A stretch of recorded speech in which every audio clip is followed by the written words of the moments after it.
Please be seated.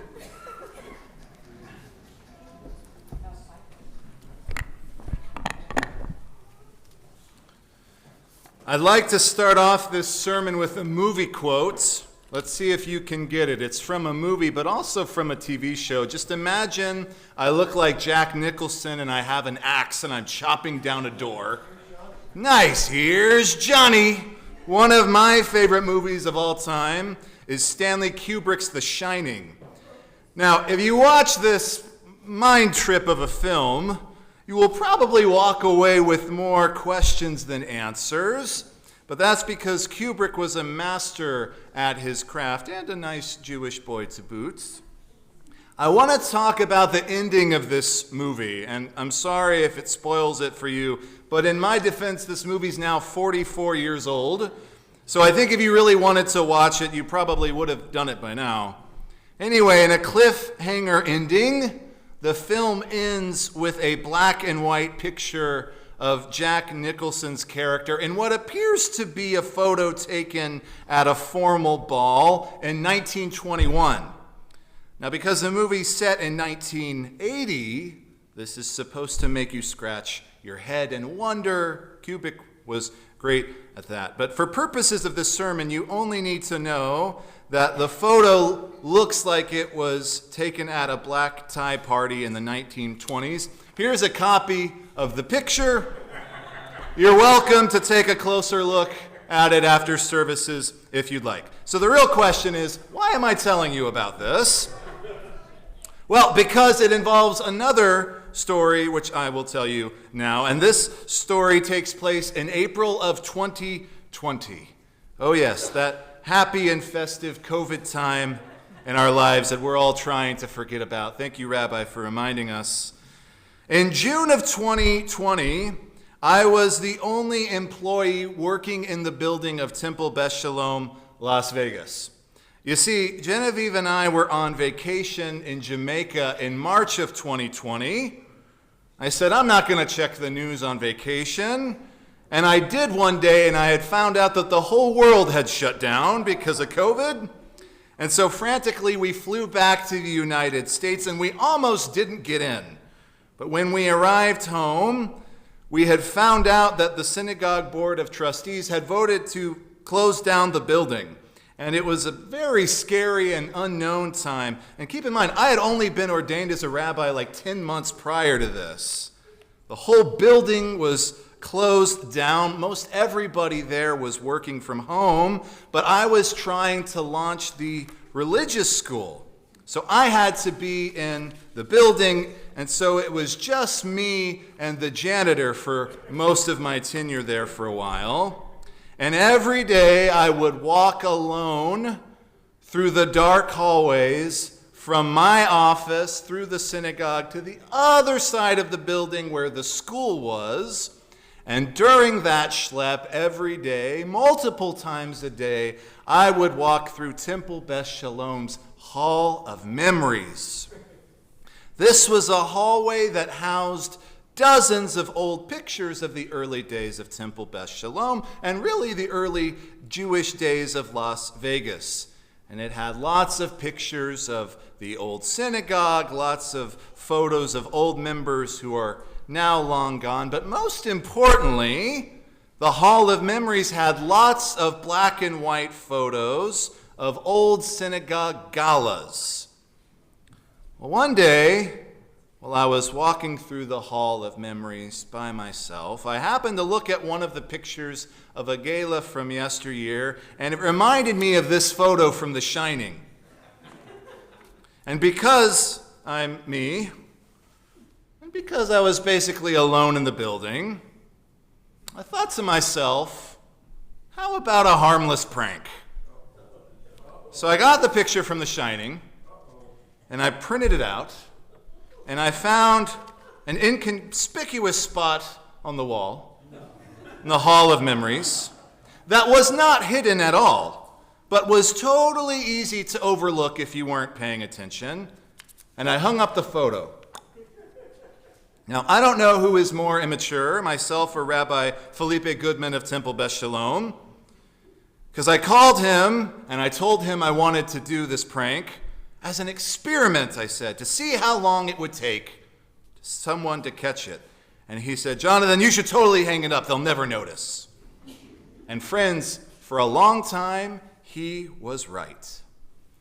Well, on Wednesday of this week, it finally happened.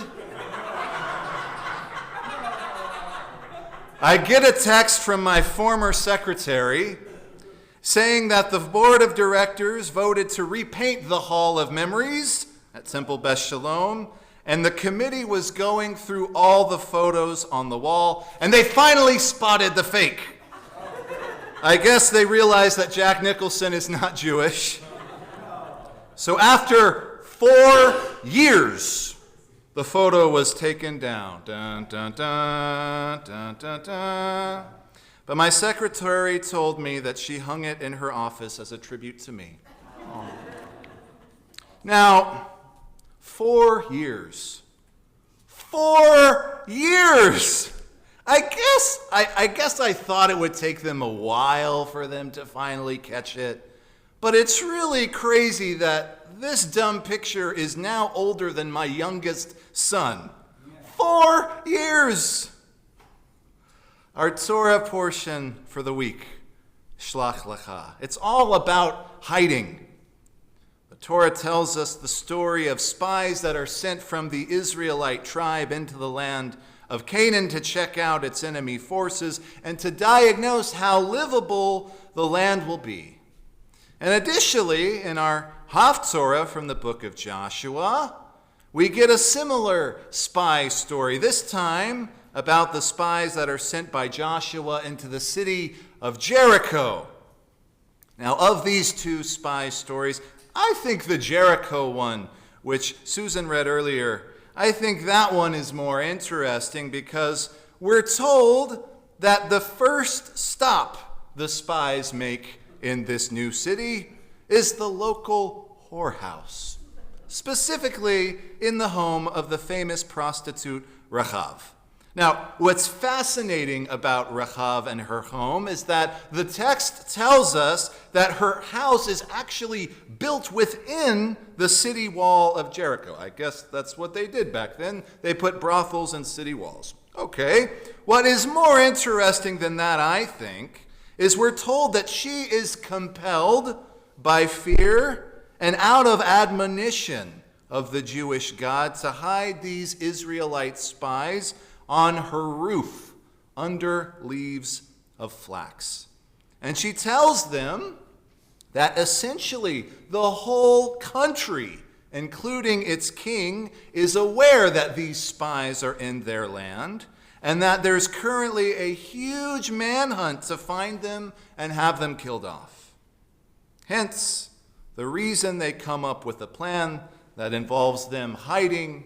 And they say that when the threat is over and they're about to go and actually begin invading the land, that she's supposed to hang a red thread outside of her home just to let them know that her and her family are safe in there and they won't attack their home. This is actually, supposedly, where the term red light district comes from. No, really. Now, whether this is problematic or ironic, or both, that the first place these spies visit in town is a brothel, that could be a whole other sermon, which I will not give today. But this idea of hiding in plain sight within the same walls that the Israelites will force to collapse later in the book is fascinating to me. The other day, I was looking for my green kippah. I don't know if you've noticed how incredibly stylish I am, but I was wearing a green shirt, so obviously one needs a green kippah to accessorize. However, I could not find it, no matter how much I looked around my house. I was super frustrated. I was really obnoxious, just not in a good mood. I looked everywhere, turned everything upside down. But I decided to look one more time in my bedroom. And when I walked past my bathroom, I noticed in the mirror that I was already wearing the green kippah that I was looking for. Hiding in plain sight. Every day since October 7th, my friends in Israel have had to think about the terror that could be hiding in plain sight, or perhaps literally right underneath their feet. The other day I was on WhatsApp talking to an old friend of mine, Moshe. He serves in a tactical unit of the IDF. And he was describing to me all the places in Israel that he used to go to, only to find out later that Hamas had built a tunnel literally right underneath that spot. And he explained to me what that does to somebody's psyche. He says it makes you lose trust in your humanity. It makes you lose trust in your government. But it also, he says, it makes you lose trust in yourself. So today I want to ask us, what could we be missing that's hiding in plain sight? Now, perhaps there are awful things that lurk around every corner, and maybe we're too busy to spot them. Maybe these could be toxic friends or family members or things that are detrimental to our health that exist right beneath the surface of our own consciousness. And if this is the case, friends, I implore you, please attempt to open your eyes. But I also wonder if there are things or people that are available to us, that want to help us, that love us, that we are just too blind to see, either because we don't want to, or our ego or our pride won't allow us to open our hearts or our eyes to the truth. The sages go back and forth about this character of Rachav, the harlot. There are midrashim where she eventually converts to Judaism. There's one story where she not only converts to Judaism, she ends up marrying Joshua. But yet the rabbis are still uncomfortable with the fact that these spies consort with a prostitute. Well, I'll tell you something, friends, that you already know. If it weren't for Rachav, the Jewish people wouldn't be here today. So sometimes it takes the lowliest of people to recognize that some things are worth hiding from the evils of society. So I was telling my friend about the anecdote and hanging the picture from The Shining and how I hid it, and 4 years later it was finally found. And he said, "Jonathan, that is so dumb. You wasted your time. You wasted everybody else's time. What was the point of that? How did that benefit anyone?" This is my friend Sam for you. Well, maybe he's right, but I'd like to note, for the record, that I just gave an okay sermon about all of this nonsense, so it proves that you can indeed make something out of nothing. And that anything can hide in plain sight. Shabbat Shalom.